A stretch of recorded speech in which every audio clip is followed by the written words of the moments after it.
O ritmo é uma... Você tem que experienciar o ritmo.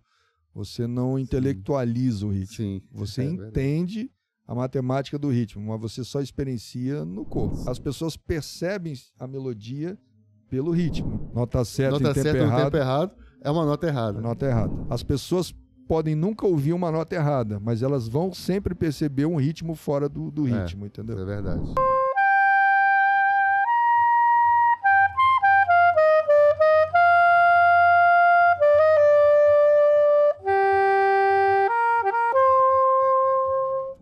Olá, galera. Aqui é o Daniel. Estamos aqui para mais um podcast Papo e Música, o podcast da Chords. E hoje com um convidado que é amigo nosso, já conhecido e de longa data de nós aqui da Chords. E é um grande amigo, um cara excelente de conversar. É músico, é professor, é acadêmico, é empreendedor, é de tudo um pouco. E com certeza vocês vão achar ele tão interessante quanto eu. Nosso amigo Marcelo Coelho. Seja muito bem-vindo ao nosso podcast. Mais uma vez, mais um papo com a gente aqui. E, como sempre, é um prazer. Eu que agradeço o convite. Parabéns pela iniciativa.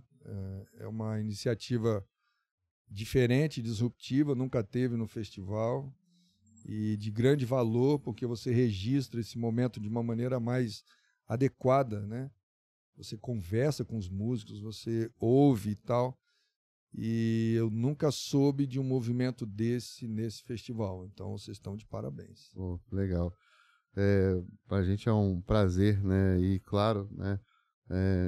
Contando com a sua ajuda aqui, porque, afinal de contas, nós estamos aqui cobrindo esse festival, né? O festival que é o 30º Festival Internacional, né, de Domingos Martins, festival de música super tradicional aqui no estado e no Brasil, né, um festival importante, muitos músicos do Brasil e até de fora vêm para participar, oportunidade aqui das pessoas conhecerem um pouquinho de música, conhecerem a cidade, conhecerem os músicos profissionais, músicos amadores, amantes da música, né, vem uma galera para conhecer, para ver os músicos tocando, se apresentando.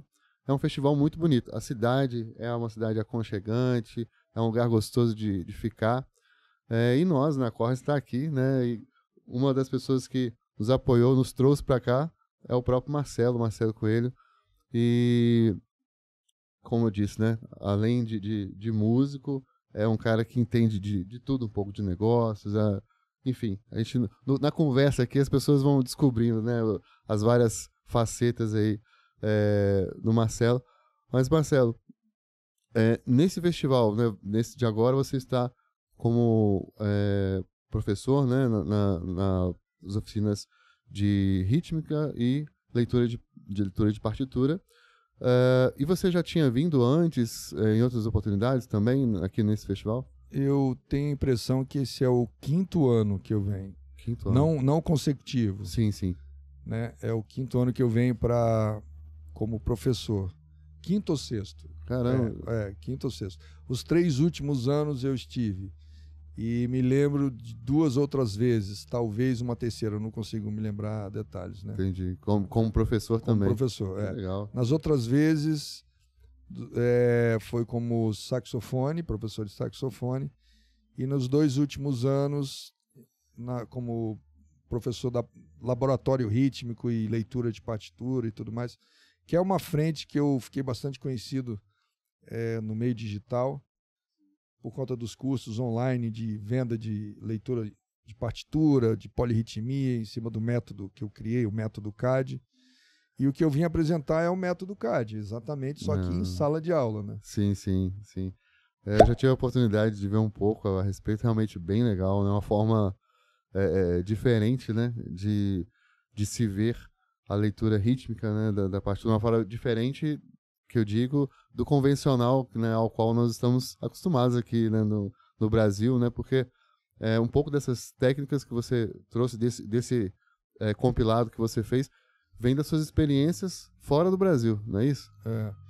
O ritmo é um elemento da música que me chamou muita atenção, eu tive muito interesse a época que eu fui para a Unicamp para fazer graduação, isso na década de 90, E lá eu tive aula com o famoso Gramani, que tem os famosos métodos Gramani, né? O nome do método não é método Gramani, mas ficou conhecido como Gramani, né? Os métodos Gramani. E era muito difícil aquilo. Mas, e aquela dificuldade me instigou, me deixou curioso. E eu só fui resolver e entender como ele pensava depois que eu já tinha acabado, né? Ele já tinha até falecido, eu morava nos Estados Unidos, foi quando eu entendi o pensamento que estava por trás. E o pensamento que ele usou para construir os métodos, os livros, os exercícios, é um pensamento que vem da África, que é completamente diferente do pensamento europeu, que é o que se baseia a partitura. O pensamento europeu chama-se rítmica divisiva. Você pensa um pulso e subdivide o pulso. O pensamento africano que o Gramani usou é a rítmica aditiva. Ele não pensa um pulso divisivo, ele pensa na menor unidade rítmica e a partir dela é que você vai fazendo as proporções, né? Vou dar um exemplo. Imagina uma partitura de choro que você tem as semicolcheias. Na rítmica divisiva europeia, você tem a fórmula de compasso como sendo o pulso que rege e você vai subdividindo o pulso. No caso, pelas semicolcheias, né? Na rítmica aditiva, o pulso é a própria semicolcheia. E o Gramani construiu tudo em cima disso. Aí, quando a gente tentava resolver, usando a rítmica europeia, um pensamento africano aditivo, não ficava muito difícil. A divisiva resolver a aditiva. A aditiva resolve o problema da divisiva, mas o contrário não necessariamente. Quando eu entendi isso, aí eu fiquei ainda mais apaixonado pela questão do ritmo, e aí nessa sequência eu descobri o Konakol. Aí quando você traz, o Konakol é a abordagem da Índia, milenar. Uma abordagem milenar da Índia baseada em sílabas, né? As silabações que fazem coisas muito complexas. Com um pensamento aditivo africano. Essas duas ferramentas ou abordagens que podem ser pensadas como ferramentas, veja, ela não dá para reduzir como ferramentas, mas pegando o princípio dessas duas abordagens milenares e usando como uma ferramenta para resolver a questão da rítmica europeia, você resolve a partitura de uma maneira absurdamente eficiente. Então, esse meu grande interesse. Que se tornou o seu método e também, né, uma forma de você agora transmitir esse conhecimento que para você foi muito difícil, como você colocou no início, enquanto você ainda, né, não tinha, que a ficha não tinha caído, digamos assim, né? E agora de trazer isso de uma forma talvez um pouco mais facilitada, um pouco mais digerida ali, para ficar fácil das pessoas entenderem e absorverem, né, o conhecimento, que é muito legal, né? E sem dúvida é uma forma de pensar bem diferente, né? Eu já tive a oportunidade de ver e é muito legal, né? Vale muito a pena para quem está nos assistindo ver, conhecer o método, conhecer os vídeos do Marcelo, tem vários, né, mostrando isso. E realmente é uma forma de pensar e de perceber o ritmo diferente do convencional, mas eu diria mais natural, né? Que pega muito do que é a sensação do nosso corpo, né? Do nosso pensamento, da forma como o ritmo bate na gente, né? Você traz um pouco disso para a prática, né? Na música, né? De alguma forma. É exatamente isso. Né? O ritmo é uma... Você tem que experienciar o ritmo. Você não intelectualiza o ritmo. Sim, você entende a matemática do ritmo, mas você só experiencia no corpo, não tem outro jeito. Sentindo mesmo, né? Sentindo, tem que ser sentido. E, Marcelo, você, né, falou bastante dessa sua experiência com o ritmo. Porém, o instrumento que você toca é o sax. E esse é o sax soprano. E algumas pessoas podem pensar assim, mas ritmo tem mais a ver com bateria, né? Com percussão e instrumentos parecidos.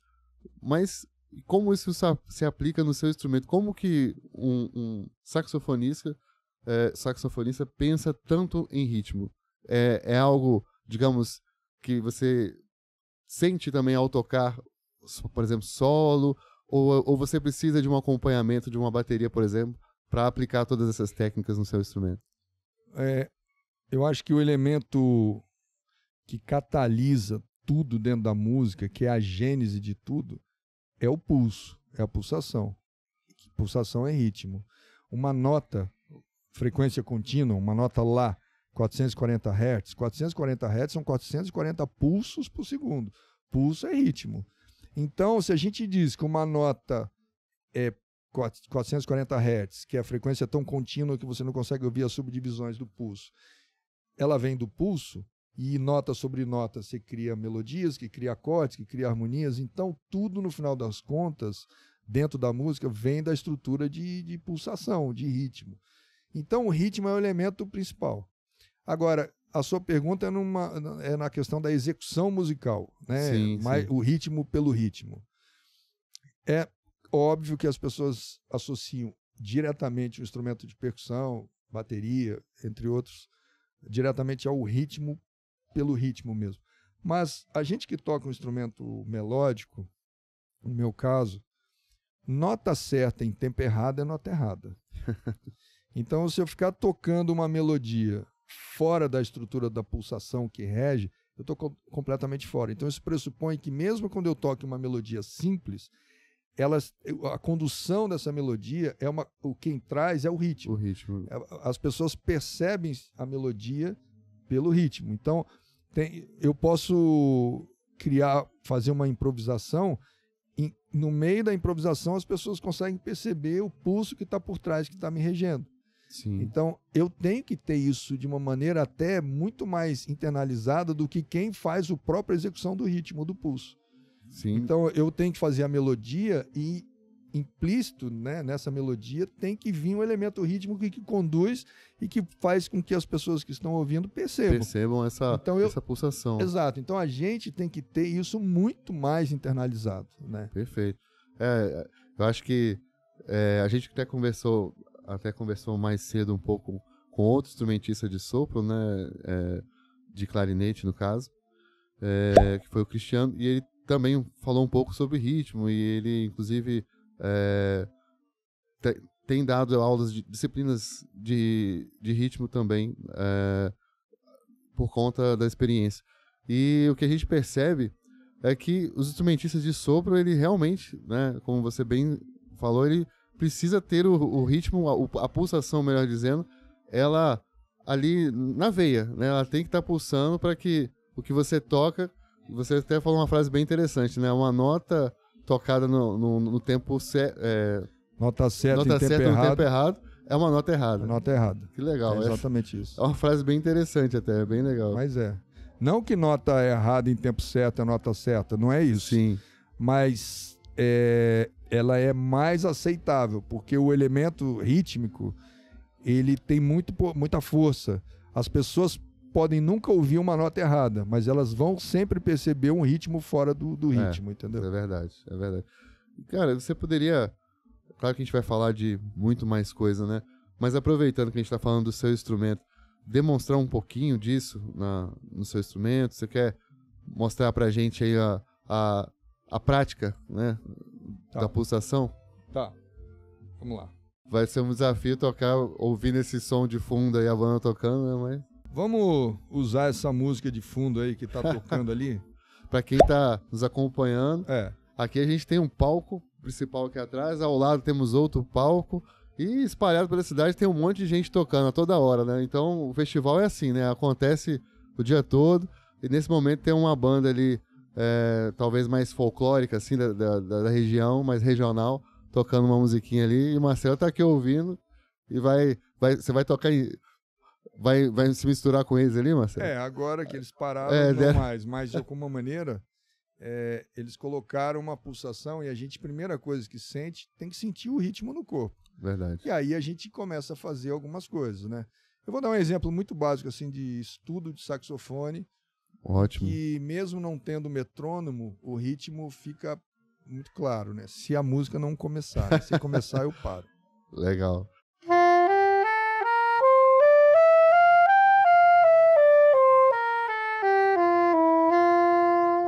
Então, pra mim tá muito claro isso aqui.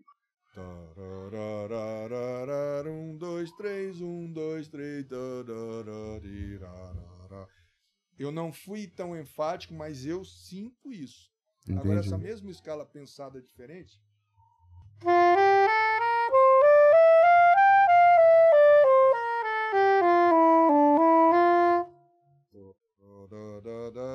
Então, a primeira eu fiz 1, 2, 3, 1. A segunda é 1, 2, 1, 2, 1. Então, quando a gente está tocando, isso tem que estar claro. Muito legal. Claro.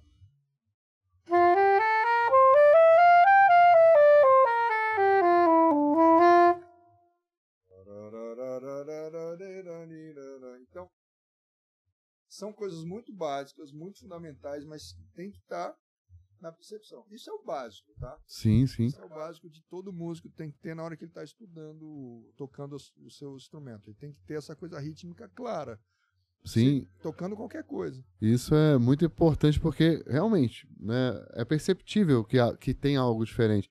Mas quando você traduz isso em pulso, aí fica explicado, né, o que está acontecendo. Fica né? explicado. Porque 1, 2, 3, 4, 1, 2, 3, 4 é diferente de 1, 2, 1, 2, 1, 2, né? É diferente de 1, 2, 3, 1, 2, 3. Que legal. 1, 2, taca, taca, taca.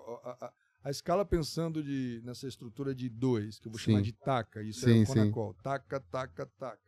Veja.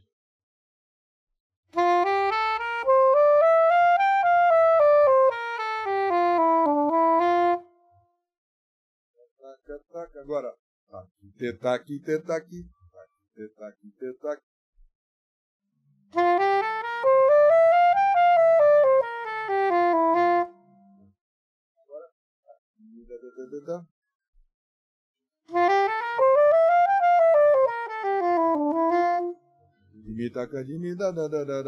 Aí dentro disso você pode fazer outras subdivisões e tudo mais, mas a intenção do pulso, da pulsação, do ritmo que você quer fazer, que você sente, sai aqui.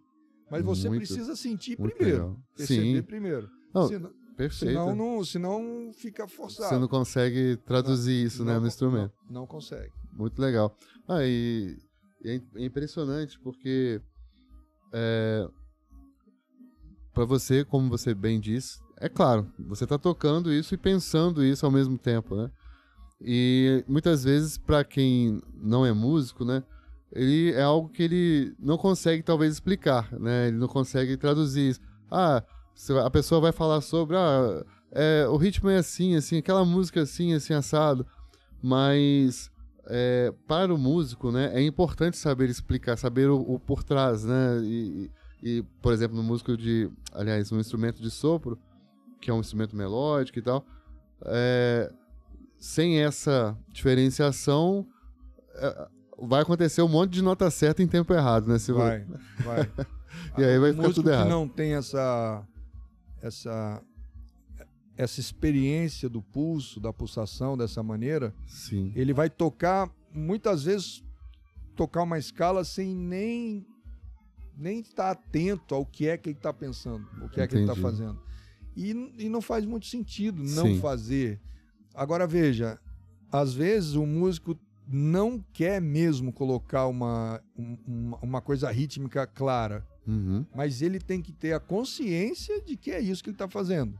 Por exemplo, eu não quero uma pulsação clara. Entendi. Como é que eu faria? Vamos ver. Legal. Como diz o Faustão, né? Quem sabe faz ao vivo aqui, vai explicando e demonstrando. Sem uma pulsação clara.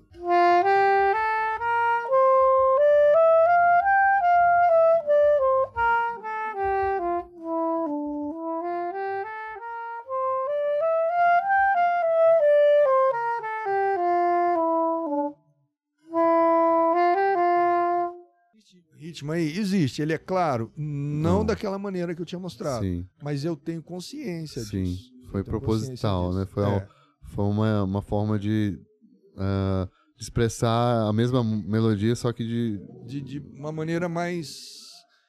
O problema maior de não ter essa consciência do pulso é na hora da execução musical a pessoa descolar da pulsação. Sim. E qualquer leigo percebe. Sim, verdade. Então quando você descola da pulsação, é um negócio que qualquer leigo percebe, porque percebe no corpo, não é porque ele percebe auditivamente. O corpo faz assim, nossa, tem...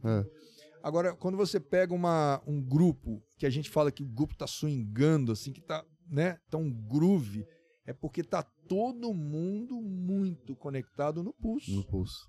Legal, verdade. Uma coisa que balança. Balança os músicos, balança quem tá ouvindo, porque é impressionante. A vibração bate nos ossos ali, balança o corpo. Todo mundo sente. Sim. Aquela coisa, né? É bem isso mesmo. Verdade. E como você colocou, é interessante. Às vezes é comum você ver uma pessoa que não entende de música, que não é músico, melhor dizendo, mas que gosta de música, e quando alguém toca de forma descolada do pulso, como você falou, ou até mesmo um pouco desafinado, ou o ritmo não tá igual ao que ele conhece, né? A pessoa ouve uma música no Spotify, aí ouve ao vivo por outra pessoa, não tá igual. É perceptível, né? Porque é como se fosse algo tá descompassado ali, o coração não tá batendo direito, o corpo não já reclama, já reage, porque realmente existe uma, digamos assim, uma forma orgânica da música se manifestar de algum jeito, né? A gente sente a música de fato e isso tá intrínseco, né? Não precisa saber música para sentir, né? É bem legal. Bem legal. E, Marcelo, bom, como a gente gosta sempre de perguntar, né, para todos os convidados, tem sempre um pouquinho da história, né? Um pouquinho de onde veio isso, né? A gente já se conhece, né? Mas você com certeza vai ser visto aí por várias pessoas que ainda não tiveram a oportunidade de saber quem é o Marcelo. E da onde que você começou a ter o interesse pela música, né? Isso veio da sua infância? Como você foi levado para a carreira musical? Bom, do interesse até a carreira demorou um pouco. Né? Eu tenho um tio que conta uma história, apesar de eu lembrar com clareza dessa história. Eu tinha uns 3 anos e ele levou eu e a minha irmã numa loja de brinquedos para comprar um brinquedo. Eu me lembro com clareza. E eu fiquei na dúvida entre um carrinho e em cima do carrinho tinha um violãozinho pendurado. Um violãozinho mas era um negócio custava tipo assim, R$1,99. Os brinquedos custavam assim, 50, 60, 70 reais e aquele custava R$1,99. E eu me lembro de ficar olhando para aquele instrumento, aquele violãozinho, e passar o dedo na corda e pensar. Eu lembro do pensamento que foi assim, isso é legal, isso tem som. É tipo assim, isso aqui vai me divertir, diferente dos carrinhos que eu gostava muito. Sim, que legal. E aí eu pedi o violãozinho, meu tio tentou me persuadir a não comprar, porque ele era uma coisa muito frágil, era muito, muito, muito básica. Mas foi o que eu quis e levei para casa, que não deve ter durado 1, 2 dias no máximo, porque ele deve ter quebrado. Esse foi o primeiro, assim, a coisa que eu percebi. Mas até a coisa se manifestar, só foi acontecer na adolescência, porque eu entrei na Escola Técnica Federal, né? E lá tinha uma banda marcial, e aí eu vi o instrumento saxofone, falei, nossa, eu fiquei encantado. Aquilo foi assim, foi amor à primeira vista. Mas não foi o meu primeiro instrumento, eu acabei pegando clarineta primeiro. Entendi. 3 anos depois é que eu fui pegar o saxofone. 6 meses depois disso, eu já estava atuando profissionalmente. Caramba, 6 meses? 6 meses. E comecei a tocar numa banda cover e comecei a viajar. Isso eu tinha 16 anos. Uau, velho. E aí, depois disso, nunca mais parou, entendeu? Foi. O que aconteceu é que eu entendi muito rápido, lá pelos meus 18, que eu precisava estudar, seguir uma carreira acadêmica, porque do jeito que eu estava muito, muito solto, era aquele músico da noite, assim e tal. Aí eu fui para a Unicamp, e de lá eu fiz graduação em música popular, tive muitas oportunidades, de lá eu ganhei uma bolsa, fui para os Estados Unidos, fiz mestrado em Jazz Performance na University of Miami, fiquei 4 anos, voltei para São Paulo. Legal. E fiquei 20 anos em São Paulo, aí fiz doutorado, pós-doutorado e segui uma carreira como artista, gravei discos dentro do Brasil, fora do Brasil, fiz turnê e tal coisa. E aí, até que realmente aí seguiu a carreira. Seguiu a carreira de fato. curiosidade, né? Você começou a fazer a escola técnica lá atrás, né? Viu a banda ali, Marcial, tocando, mas se não fosse a banda ali, você pretendia fazer o que na escola técnica, o seu curso? Não, eu fiz a banda da escola, era uma opção. Ah, você uma era disciplina. Obrigado a escolher uma atividade artística. Ah, legal. No primeiro ano. Entendi. Então você tinha coral, madeira, pintura e tinha banda. Entendi. Muita gente legal. Fazia banda e parava. Sim. Eu não, eu fiz a banda e nunca parei. Ela dava o instrumento, essas coisas todas. Mas a escola técnica onde você estudou não era aquelas direcionadas, por exemplo, para edificações? Era para essa edificações. área. Eu fiz mecânica industrial. Ah, sim. Mecânica. Tinha eletrotécnica, edificações, agrimensura, estradas. E eu fiz o curso de mecânica industrial. Mas não completei o curso. Nem chegou a completar. Não, porque o curso eram 4 anos, depois de 3 anos você já podia prestar vestibular, eu fiz 3 anos. Entendi. Aí fez vestibular para música já. Não, eu fiz vestibular para física. Física? Caramba. Eu fiz 1 ano de física. Depois, aí eu falei, bom, acho que não é isso, apesar de gostar, né? E física está muito associada à música. Eu falei, não, eu vou fazer economia. Aí eu prestei vestibular para economia, passei, mas aí quando eu passei para economia, eu já tinha tomado a decisão que o que eu de fato deveria fazer era música. Aí prestei no outro ano mais um vestibular, mas dessa vez para música na Unicamp. E fui embora. Ah, que legal. Bem interessante isso, Marcelo. Porque você falou de 2 áreas, aliás, acho que mais de 2, né? Que você gosta, mecânica, ou seja, provavelmente gostava de matemática, né? Exatas. Eu gostava bastante. E depois prestou vestibular de física, chegou a fazer 1 ano, e pensou depois em economia também. Então, assim, já uma mente mais voltada para essa área de exatas e até a parte, talvez, de finanças, né? Que é uma coisa que vai puxando, uma coisa puxa a outra, ou seja, economia, né? Você já vê disciplinas empresariais, administração, e, enfim, empreendedorismo e por aí vai. E você, além de estudar, de focar bastante na carreira acadêmica, né? Porque fez a graduação, fez mestrado, doutorado, viajou o mundo estudando e tocando, também sempre empreendeu em si mesmo, né, na música, de alguma maneira, né? Você pode contar um pouquinho dessa parte, dessa visão mais empreendedora da música? Porque eu acredito que talvez, né, até alongando um pouquinho a pergunta, isso pode faltar na vida de muitos músicos hoje, né, que se apaixonam pela música, querem ser músicos, mas não fazem ideia de como fazer a carreira alavancar, né? De como empreender, ou empreender em si mesmo ou em qualquer outra coisa para conseguir seguir nesse caminho. Eu não sabia o que era empreender. E eu só fui entender que uma série de coisas que eu fazia para gerar conhecimento e oportunidade era, na verdade, uma atividade empreendedora, era um gesto empreendedor. Por exemplo, quando eu fiz o doutorado, eu atuei muito para fazer aquele doutorado virar livro. E para fazer virar livro, pressupõe você buscar uma editora e escrever o livro e ver como é que lança, não lança e tal. Mesma coisa quando eu gravei os discos e fazia as turnês.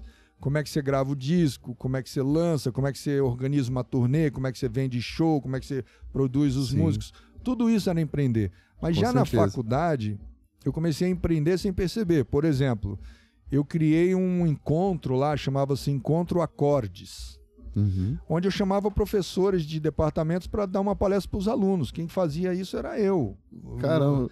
E isso era um processo de empreender. Eu não sabia que era, né? Sim, mas já era uma veia ali. Já era mas eu não tinha a menor consciência disso.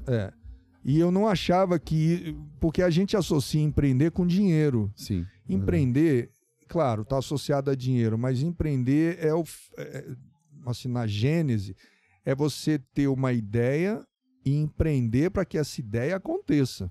Perfeito. Então, até que eu quando de fato tenho uma imersão mesmo e crio uma startup junto com outro amigo, sócio na época, o Thiago Lobão, que a gente monta uma startup em música, mas isso a vida já tinha andado bastante.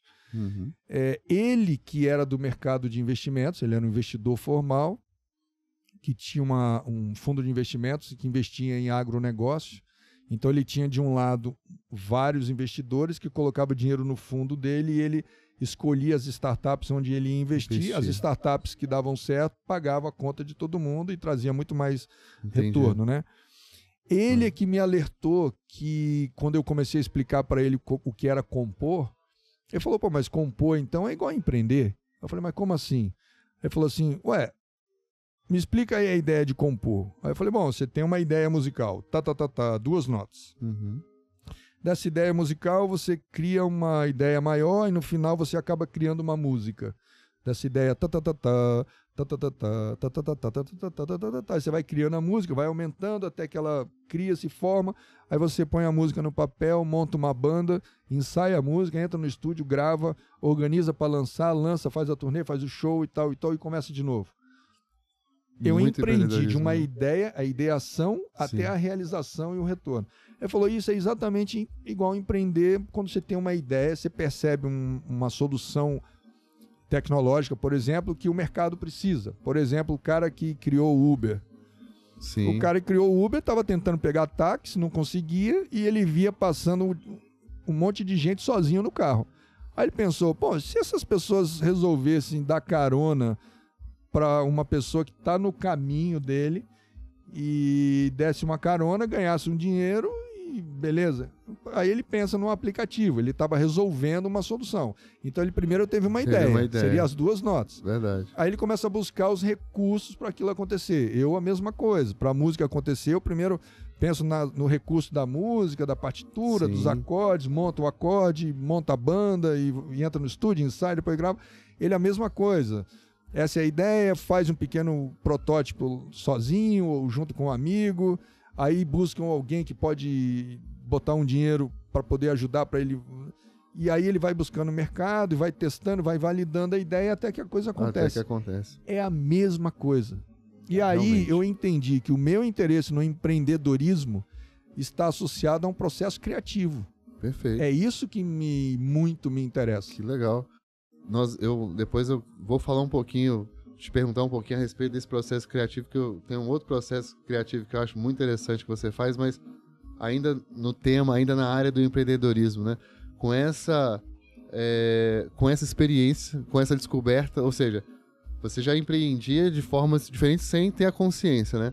Mas em algum momento, pela evolução da carreira e conhecendo pessoas, amigos, sociedade, etc., empreendendo, veio a consciência, né, ok, empreender tem tudo a ver com música, com composição, com construir algo da ideia até a realização. E é isso, um pouco disso que você traz, por exemplo, hoje, né, nas suas palestras, nas visitas que você faz nas empresas. É essa consciência que você tenta trazer? É um pouco disso? Não, a palestra não é isso. A palestra é exatamente a metáfora do jazz enquanto uma organização empresarial. Porque eu faço a palestra com um quarteto de jazz no palco. Ah, sim, você chama um quarteto de jazz. Eu vou com um quarteto de jazz. Legal. E cada membro do quarteto pode ser encarado como um departamento, pode ser entendido como uma pessoa. E aí eu faço desde o processo inicial, que é, por exemplo, a contratação. Eu falo como é que esses músicos entram. Para eles entrarem, eles passaram pelo meu RH. Entendi. E o meu RH tinha um job description muito claro. Quando eu falo job description, eu não estou falando da música, eu estou falando do mercado empreendedor. Job description é uma palavra desse mercado. Aí eu tenho um job description muito claro. Esse cara precisa ser um especialista no instrumento, esse cara precisa saber tocar jazz, esse cara precisa saber ler partitura. Porque se ele é um especialista no instrumento, mas ele não toca jazz, ele é um pianista clássico, eu vou ter um retrabalho de ter que demiti-lo e contratar outro. Isso vai me custar dinheiro. Quando eu falo retrabalho, eu falo de turnover, eu estou falando sempre para o mercado de empreender. E ali eu começo. Então, quando ele entra, qual é o nosso onboard? O nosso onboard é a partitura. Perfeito. E aí a gente avança para criatividade, flexibilidade em questão de problemas, comunicação, sinergia, liderança, tem colaboração. A gente fala de risco, fala de inovação e fala de propósito. E a gente vai avançando, é sempre a música, é uma mesma música que vai sendo reapresentada à medida que a equipe vai criando essa sinergia. E isso é exatamente o processo de construção, dos problemas e as dores do mercado. Legal. Então você pegou essa experiência que você teve, né, na vida, na música, nas construções das coisas, e a experiência sua de empreender no mercado de fato, né? Percebeu essa ligação, digamos assim, essa sinergia, né? Da música, do empreendedorismo, mas através aí do jazz, né? Configurando isso de uma forma, vamos colocar assim, talvez alegórica, não sei, trazendo o jazz como uma forma de representação. Uma metáfora. Uma metáfora, melhor dizendo, né? Uma metáfora, perfeito. Uma metáfora para mostrar para as pessoas um processo de criar ou construir um produto, criar uma ideia, sair com ela do papel e fazer a execução de algo, mas já num contexto de empresa, ou seja, com mais partes trabalhando, com setores envolvidos, né? Que é exatamente numa banda, né? Cada um fazendo ali o seu papel. Me perguntaram o porquê do jazz. Por que você faz com a metáfora do jazz e não com a metáfora do rock? Porque o jazz é um gênero musical de muita movimentação e de muita coisa que acontece em tempo real. A gente nunca toca uma mesma música da mesma maneira. Então, se a gente tocar Parabéns para Você aqui agora, a gente cria algumas circunstâncias ou alguma circunstância pode nos influenciar e a gente acaba criando algo novo. Isso não se repete. E esse tipo de dinâmica que acontece em tempo real, porque os músicos são muito conectados, e no jazz os músicos são conectados porque é assim que a música pede, é o que as empresas buscam o tempo todo. A empresa que tem uma coisa muito engessada, ela tem problemas. Percebe? E ela vive tentando, e agora com a tecnologia, você tem que se adequar e tem que ser rápido. Os músicos de jazz têm na sua formação esse lado aberto de se adequar e resolver problema rápido. Percebe? Então, praticamente uma nota errada que aconteça no jazz pode ser oportunidade para se criar uma situação musical nova. Isso sempre aconteceu. Entende? Sim. Essa capacidade do músico jazzista de se reorganizar muito rápido e fazer aquilo virar uma ação musical é o que as empresas ficam sempre buscando no seu time, como é que eles fazem com que o time tenha essa sinergia e essa capacidade de readequação e de inovação o tempo todo. É uma capacidade de ser proativo, a capacidade de vencer algum desafio, por exemplo, algo não saiu errado, vamos fazer de um limão uma limonada, né? E a criatividade, né? Realmente, né? O jazz é algo muito, muito marcante, a criatividade. Eu me lembro, não sei se você se lembra de um programa de alguns anos atrás, que até o Roberto Justus era o apresentador, acho que era O Aprendiz, se não me engano, e no final ele tinha aquele jargão clássico, né? Você está aqui demitido, né?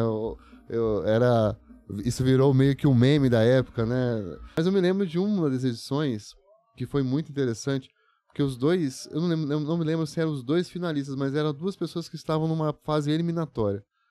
E a proposta eliminatória que foi colocada para eles foi justamente perguntar se você fosse ser o líder ou o maestro de uma banda, ou de jazz, ou de uma orquestra. Qual você escolheria ser e por quê? E eu lembro que a pessoa que ganhou, que foi vencedor, foi a que escolheu a orquestra, mas porque ela usou o argumento certo de explicar que a orquestra já tinha tudo escrito, de que tinha, digamos ali, tudo escrito para ser feito, organizado, tinha um maestro que regia tudo, e etc. Ou seja, o fator organização, o fator ensaio ali, foi o argumento que ele usou, e isso acabou convencendo ao interlocutor ali que propôs o desafio.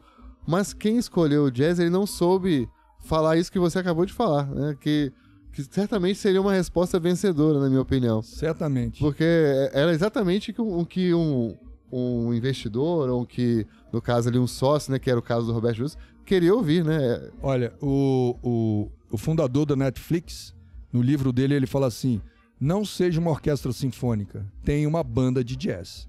Legal. Eu não estou depreciando a música de concerto, mesmo porque a Quinta de Beethoven é uma obra da humanidade.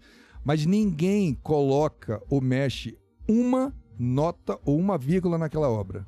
Ela vai ter que ser perene do jeito que ele escreveu. E você vai ouvir do jeito que ele fez, seja em qualquer orquestra do mundo. Algumas vão executar melhor, vão ser mais afinados, vão conseguir fazer aqueles crescendos que ele pede de uma maneira mais orgânica, outros vão ser mais duros, mas ela não muda. Algumas empresas, se forem dessa maneira, elas não resistem, porque elas são muito rígidas, não se pode mexer nisso, de jeito nenhum na sua estrutura. Uma banda de jazz não é isso. Uma banda de jazz vai tocar a Quinta de Beethoven sempre de um jeito diferente. Continua sendo a Quinta, você reconhece, mas ela vai se adequando à medida que as coisas vão se adequando. Percebe? Percebo. Então bem interessante. Eu posso tocar Garota de Ipanema, bossa nova, do jeito que foi, mas eu posso criar um groove tipo drum and bass em cima de Garota de Ipanema para uma outra circunstância e continua sendo Garota de Ipanema. Perfeito. Onde a bossa nova eventualmente não funcionaria mais. Perfeito. Se eu tivesse nesse final desse programa, certamente eu teria convencido do jazz, mas aí também eu sou um músico especialista. É verdade. É verdade. Na ocasião eram pessoas que não sabiam, né? Claro. Mas eu tenho certeza que ali nessa prova especial, essa sua resposta, né, sobre a aplicação do jazz na forma corporativa, né, certamente essa analogia, essa metáfora, ela seria vencedora, com certeza. Porque faz todo sentido, né? A gente que já há algum tempo atua nessa área de empreender, de trabalhar, de ser dono de empresa, sócio, etc., percebe que realmente fazer isso a cada dia é como tocar é preciso realmente fazer como tocando numa banda de jazz, porque as situações diferentes, elas ocorrem o tempo todo, né? Os desafios, eles são variados e o tempo todo. Realmente é uma perfeita analogia. Cara, eu gosto demais dessa ideia, e essas palestras que você ministra, elas se chamam assim, né? Jazz corporativo. Jazz corporativo. Aí tem um subtítulo que adequa, né? A partir de cada empresa, às vezes eles falam, olha, a gente queria um enfoque mais assim, um enfoque desse jeito. A área de educação, por exemplo, instituições educacionais, universidades, que às vezes me chamam, escolas particulares, grupos escolares, até mesmo sindicatos de escolas particulares me chamam e falam, cara, a gente queria um enfoque da abordagem voltada para a educação, né? Para chão de escola, muitas vezes, que é a relação do educador, a relação do pedagógico com o operacional de uma escola. Outras empresas, por exemplo, pedem uma outra circunstância, né? Sim. Eles trabalham muito com muitos funcionários, e então a gente pede mais uma relação de sinergia e colaboração. Um tópico que eles comentam muito, e no NPS, que é a pesquisa que eu faço no final, onde todo mundo escreve o que ele mais gostou da palestra, ali na verdade é uma diagnose. Então nessa NPS, o que ele acha que ele está escrevendo o que ele mais gostou da palestra, no fundo é uma diagnose, porque ele está informando aquilo que está doendo mais. Então, o ponto da palestra que mais impacta as pessoas é o ponto em que ela mais precisa ter um tipo de capacitação. Que legal. Isso é bem interessante. E você já tem há algum tempo que você tem testado essas palestras, feito por aí. E qual tem sido, já que você falou do NPS, né?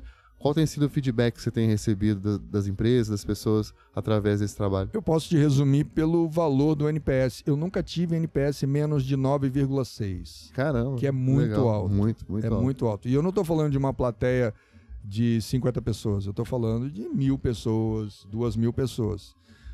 Porque é muito impactante a metáfora da música e a metáfora do jazz para explicar questões. Alguns contratantes têm um receio de que o fato de falar de jazz possa ser muito elitista ou muito distante da realidade, mas é exatamente o contrário.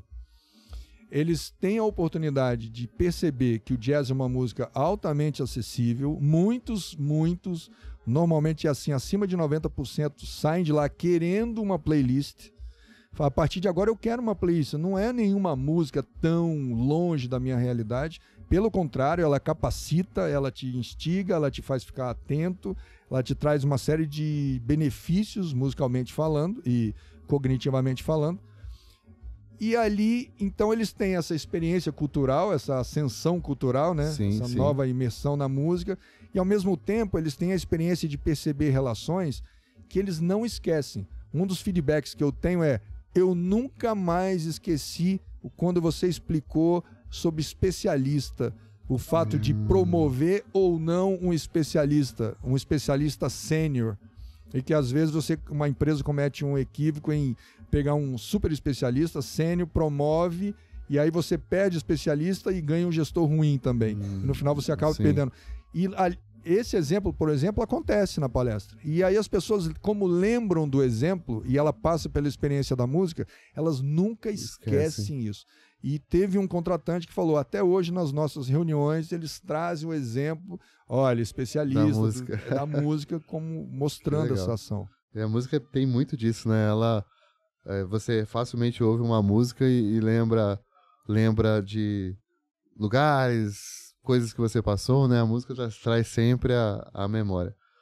E, Marcela, aproveitando até, a gente, infelizmente, não tem um tempo tão longo, mas a conversa com você, ela sempre rende muito, né? É bom de prosa, como a gente fala lá em Minas, né? Mas tem uma outra coisinha que eu queria que se você pudesse falar rapidamente, que eu acho muito legal, já que a gente falou também de criatividade, que são as composições que você faz na rua, né? Às vezes você tem ali uns insights andando na rua, olhando as coisas, os sons, e começa a compor em cima dessas coisas, não é isso mesmo? É isso mesmo. E se eu puder resumir o Compondo na Rua, que inclusive já virou disco, e eu literalmente pego um papel, como eu poderia fazer aqui agora, eu desenho um pentagrama, né, aquelas 5 linhas, e começo a escrever uma melodia, coloco os acordes e a música está pronta. Eu posso te garantir que esse trabalho, essa capacidade de fazer isso, tem 95% técnica e 5% de inspiração. 95% é técnica. 5% é inspiração. A inspiração é, muito legal, vou compor agora.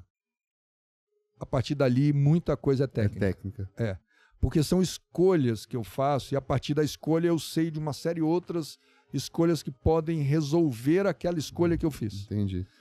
Eu vou para cá, ou para a direita ou para a esquerda? Vou para a esquerda. Tá, uma vez indo para a esquerda, vai seguir um outro caminho, e aí eu tenho recursos para preparar para esse outro caminho. Em algum momento eu falo, agora nesse caminho eu sigo para o outro lado ou sigo para o outro? Sigo para esse lado. Se eu sigo para esse lado, eu tenho essa quantidade de recursos que vai me ajudar. Então tem 5% de inspiração, que é a escolha, e 95% de técnica que vai dar suporte a essa escolha feita. É exatamente isso. E para ter esses leques de escolhas, foram necessários estudos, né, dedicação, técnica e aí entra o especialista. Por isso que na palestra eu falo, por exemplo, um fato de que criatividade não é como é que eu posso dizer? Criatividade não é para artistas somente, não é um privilégio de artistas. Criatividade é para qualquer especialista.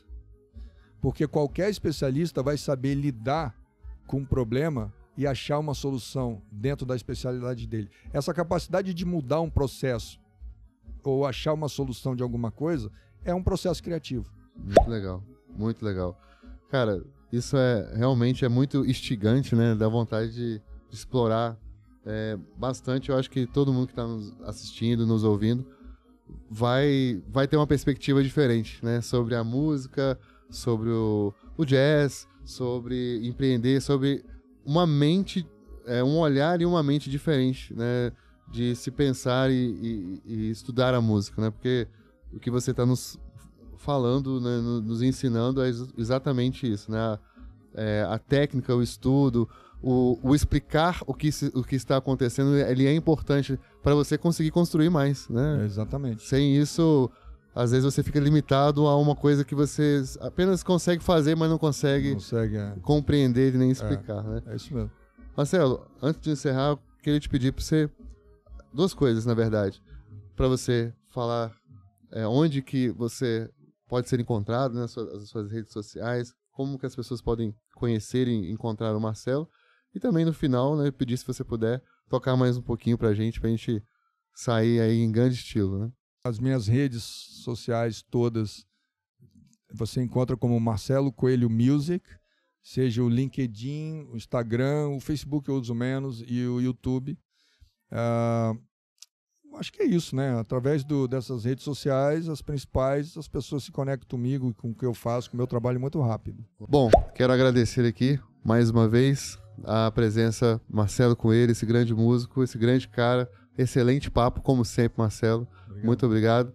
E, bom, a gente tem mais. Agora, ao longo da semana, estaremos com outros convidados. E continue com a gente aqui no festival. Nós estamos cobrindo todo o Festival Internacional de Domingos Martins. Continue aqui no canal da Acordes para muito mais. Tá joia? Um abração e até a próxima.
Espero que tenha gostado do vídeo. Se você quer aprender um instrumento musical, piano, violão ou até mesmo a cantar, te convido a conhecer Acordes, onde através de uma assinatura única você pode ter acesso a diversos conteúdos começando do zero e o melhor, no seu estilo preferido. Então não perca essa oportunidade, clique aqui no primeiro link da descrição e eu te espero lá.